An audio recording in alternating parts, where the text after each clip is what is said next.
Retainer. Why did you bring us here? Ganyu is of course familiar with the name Guizhong, but have you ever heard of her? Guizhong is another name of Agentis, the god of dust. She was extroverted in nature and adored social gatherings and inventions alike. Long ago, this region was yet a prosperous assembly. Guizhong often invited her friends to visit her home, reserving for us seats around the largest stone table. Sea Gazer would always bring out his latest treasure and place it upon the table. He could be quite the braggart. Though usually a mild-mannered fellow, when it came to those collectibles he was so fond of, he always loved to show them off. Paimon remembers that name. So that's what Sea Gazer was like. He was an old friend and a former rival. One has many memories of him. Once he had brought out the treasure, it would predictably become the center of attention. Neither Guizhong nor one was content to let him just steal the spotlight. So we would then also present our proudest mechanical creations. As Adepti, we were each gifted in our own ways, and naturally proud of our accomplishments in our respective fields of expertise. As a result, one often quarreled with Sea Gazer. His treasures were not even of his own making. He just used his exploration skills to dig them out of the ground. How, pray tell, could he compare to me, when every single one of one's accomplishments were crafted by one's own hand? Cloud Retainer, you are getting competitive again. One digresses. Regardless, every time an argument occurred, Guizhong would come over to watch us during our mutual lambastics. On some occasions, she would join in, and on others, she'd take one of us by the limb and start uttering the most ridiculous nonsense. What kind of nonsense? No kind of nonsense were we spared.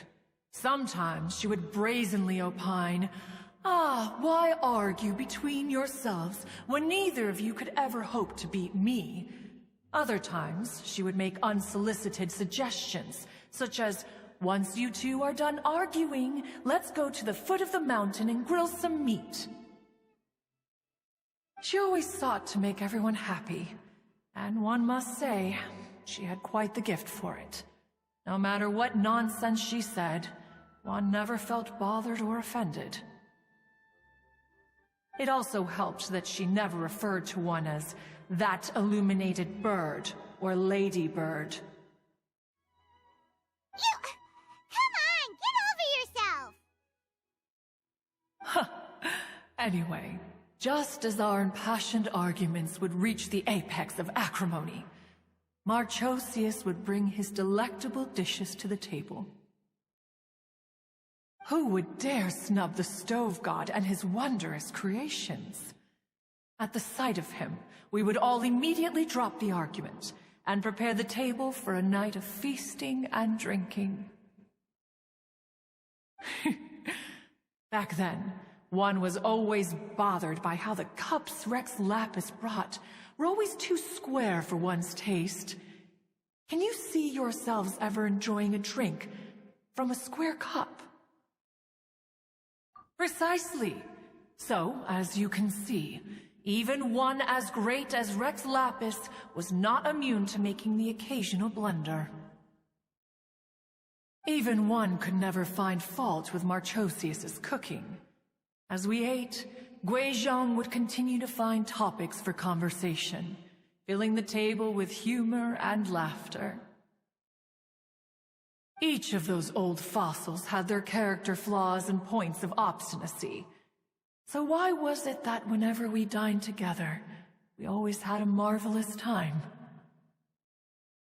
We would drink together from a spot high in the mountains until the moon set and the sun rose, and only then would the banquet finally come to an end.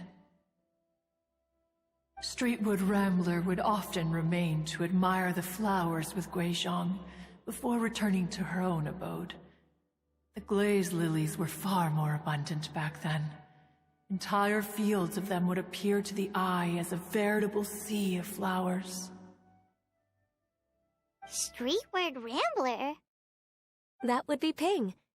You probably know her as Madam Ping. Oh, okay.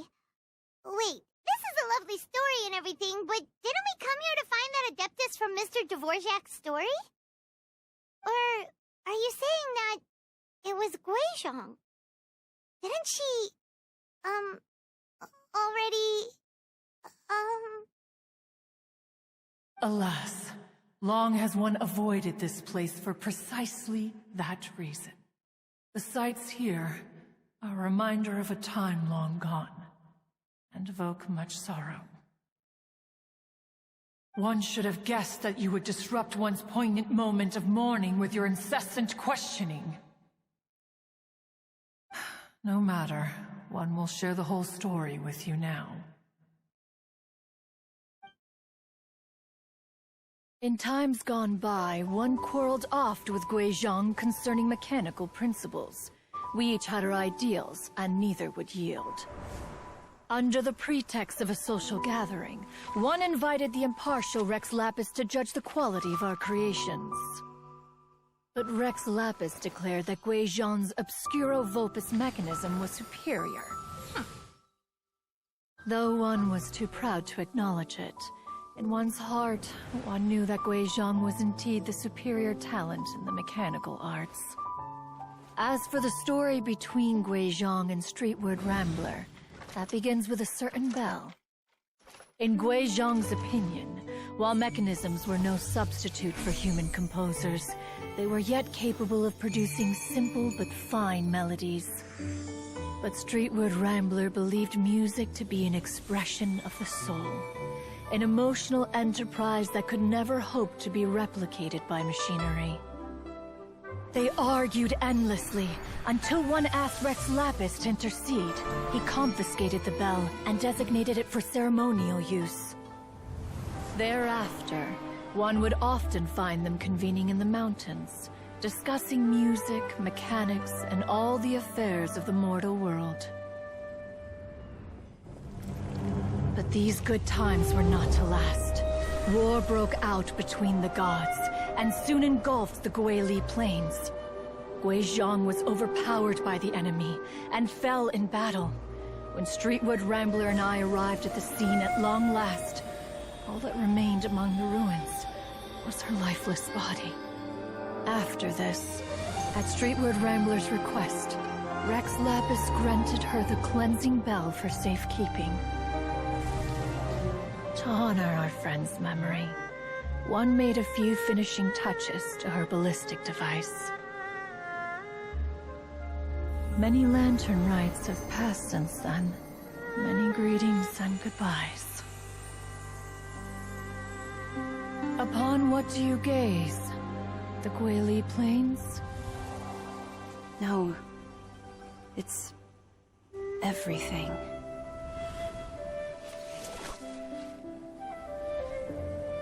We think of human life as like a lantern that's lit one minute and extinguished the next. But are we Adepti so different? Perhaps as dust settles after a storm, we too must one day return to the world below. One has always been austere and private by nature, and has never relished socializing. One's dealings with Guizhong were born out of discussions on the discipline of mechanics. What? You have loads of friends, and you seem pretty chatty. Just because one is not ignorant of social graces does not mean one is fond of them. One is perfectly capable of partaking in conversation despite being introverted. But in the end, one is nothing like Streetwood Rambler. She is dauntless but thoughtful, not to mention eloquent and wise. Moreover, her friendship with Guizhong was far greater than one's own. Back when they were rivals, they would often compete against one another in the realm of musical composition. That cleansing bell was one of Guizhong's proudest works, having the ability to both compose and perform. Wait, that's weird. Didn't Madame Ping say she pestered an old friend for that bell? And she also said something about being a vain beauty when she was young or something. Streetward Rambler, a vain beauty. My foot. That bell has a sad history. Clearly, she refrained from sharing with you the truth of its origins, since the right time had not yet come. As for her old friend, who else could it be? As soon as Streetward Rambler heard that a certain Zhongli wished to borrow the bell, she realized that the man was none other than Rex Lapis, and that he had made an enormous decision. After all, we all have known each other for several millennia. Some things between us are implicitly understood. Whoa! So they were talking in secret code? Oh, Paimon did not see that one coming. Enough of your intrusions. Where was one up to? Ah, yes. One remembers now. The cleansing bell is powered by a mechanical art, and can be used to great effect as an accompanying instrument. After the passing of its creator, it was used on numerous occasions during rites of parting. But Streetward Rambler did not acquire it from Rex Lapis for the purpose of producing further funerary tunes. No. Each time she rang it, it was to play the tune that Guizhong composed on it. The two once clashed over their beliefs about the meaning of music. Who would have thought that with Guizhong's passing and Streetward Rambler's mourning, two tunes composed in discord would eventually become one harmonious composition?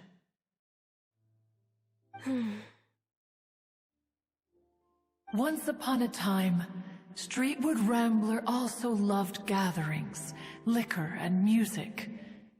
But after Guizhong passed, she preferred her own company. She could often be found sitting alone at a mountain summit, contemplating and reminiscing with her zither. The music would go from mournful to soothing to impassioned. Many years passed before she finally composed a melody to her satisfaction. In celebration, she played the tune to the clouds. Regrettably, one has only ever heard her play that tune once. Which brings one back to the matter you've been investigating. Perhaps it was during that performance that the ancestor of your Fontaine friend fell into the water and was saved by Streetward Rambler. But if she was so happy with the melody, why would she only play it once? One was also greatly perplexed by this. After suppressing one's curiosity for a long while, one finally approached her and asked why she would retire the tune after having spent so long on it. In response, she said, "Though the strings that played that melody survive, the one who inspired it is gone. Tell me, Cloud Retainer, when the one attuned to my soul is no longer here, who else could hope to understand this tune?" Aw, poor Madame Ping. I just remember being taken care of by you when I was young. Once the Archon War came to an end, I stayed behind in Liyue Harbor to honor my contract. Although I met Guizhong a few times, I never knew anything of this particular story. Guizhong was quite the visionary, but tragically passed before her time. Her manuscripts still lie unfinished in the realm of clouds. Blank pages give one cause for contemplation on what might have been. Had you not decided to search for that mystery Adeptus, Perhaps these stories, too, would have been lost to the sands of time. As of now, you know the truth. That the Adeptus who rescued the drowning man was none other than Streetwood Rambler. Do you intend to discuss this with her?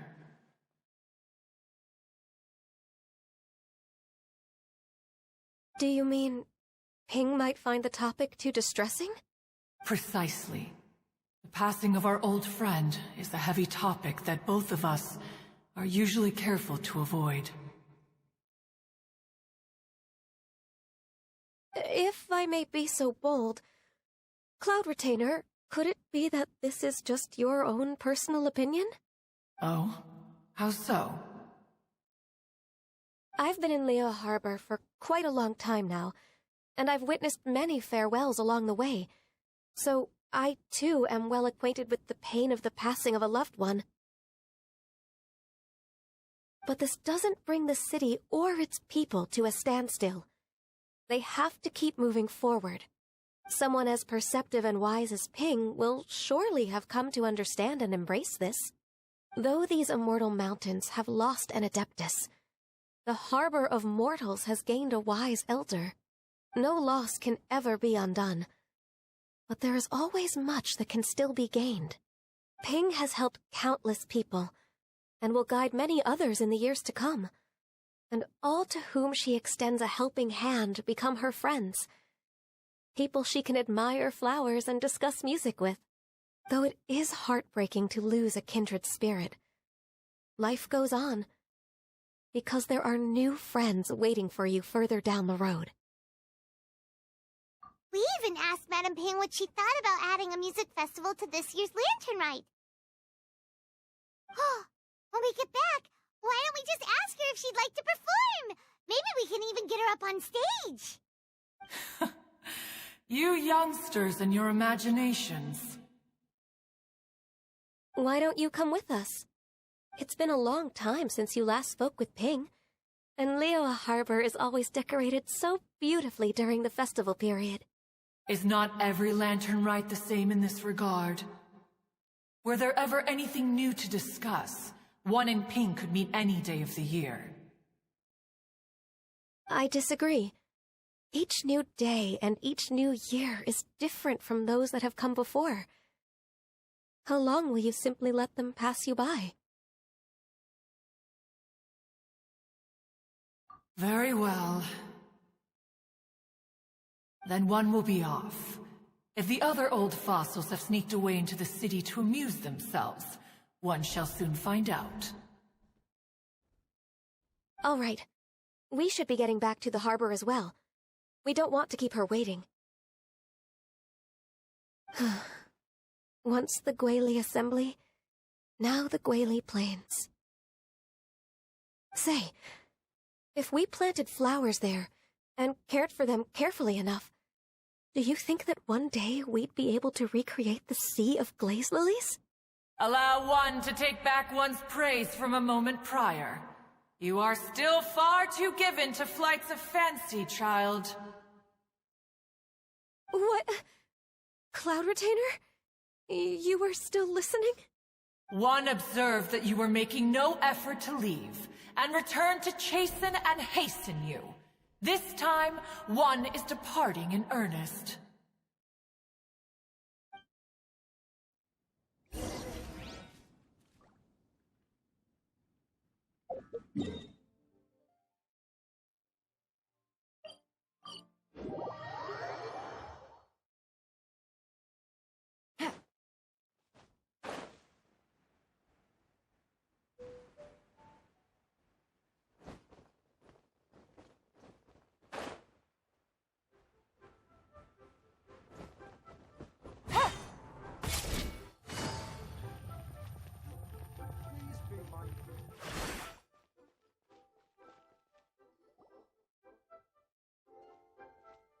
Whoa!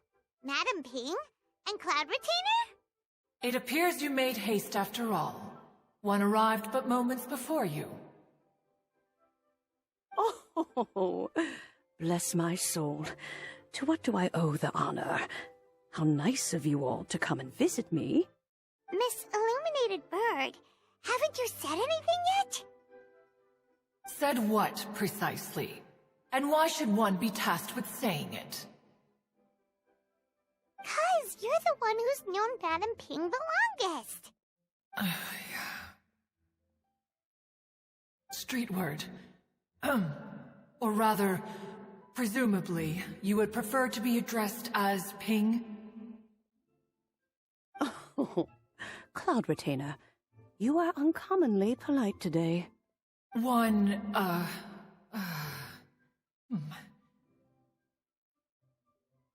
Given that Lantern Rite is almost upon us, the weather in the city is most pleasant, and a sweet floral fragrance lingers in the air. Ganyu, please continue from here. Huh? All right. So, this all started because we were trying to help Mr. Dvorak find the Adeptus who saved his ancestor's life.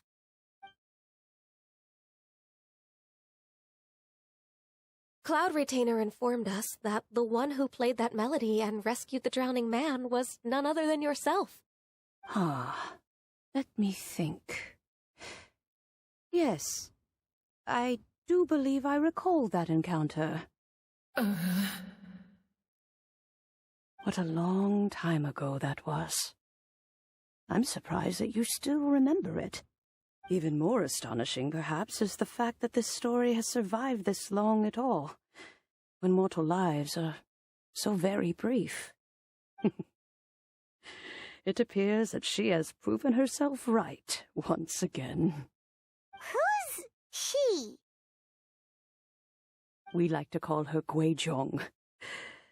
From the look in Cloud Retainer's eyes, I sense that she has already told you all about her. Albeit reluctantly, one might add. Oh, there is no harm done.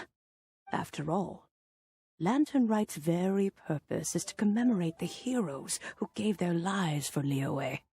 Although Guizhong did not live to see the splendid sights of today, she was as much a hero as any other. So, how has she proven herself right again exactly? Once upon a time, she said to me that humans were a weak form of life that she wished to protect with her wisdom. But as she interacted more and more with them, her opinions on them began to change. She marveled at the beautiful complexity of their spirits, the sheer splendor of all they could accomplish through their hard work and intelligence. She told us that to underestimate human potential would be to make a grave mistake.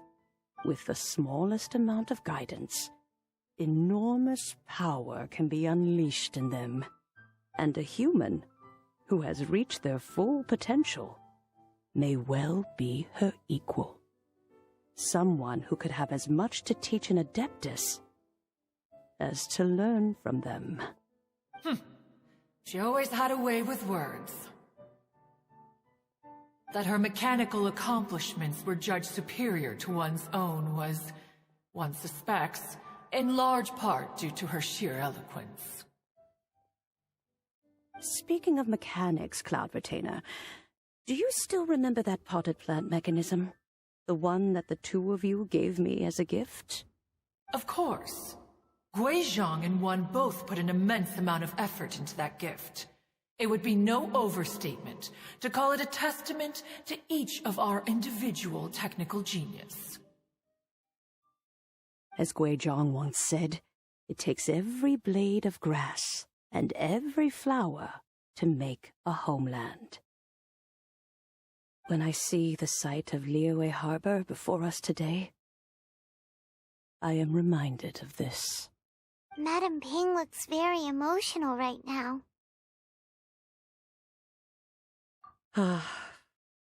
Of all of us, it was Guizhong who was the fondest of these grand and exciting occasions. If she were still with us, I'm quite sure she would still be trying to best Cloud Retainer's finest works at every opportunity. Liyue Harbor is always filled with the sound of music at this time of the year. If she were here, one is certain that she would seek you out to discuss and debate the virtues of various melodies. Oh, yeah! Music! We've been dying to ask. What was the melody that you played back then? Oh, also, with you being such a music expert and all, why don't you join the concert as a performer?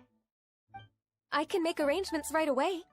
Oh, as much as I don't wish to dampen your enthusiasm, it's been a long time since I played this zither.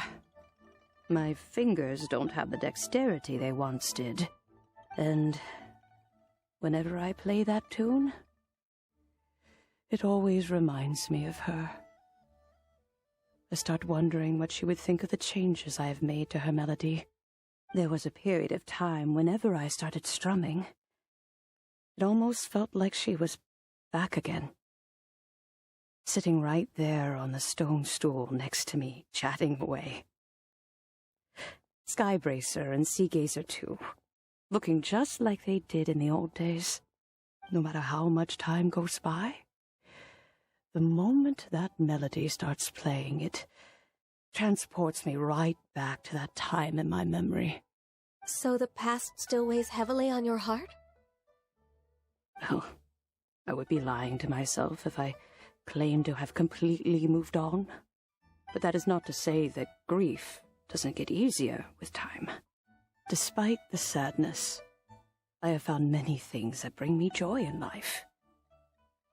It is simply the nature of the world in which we live that, even if one wished to mourn for an eternity, it would be a nigh impossible feat.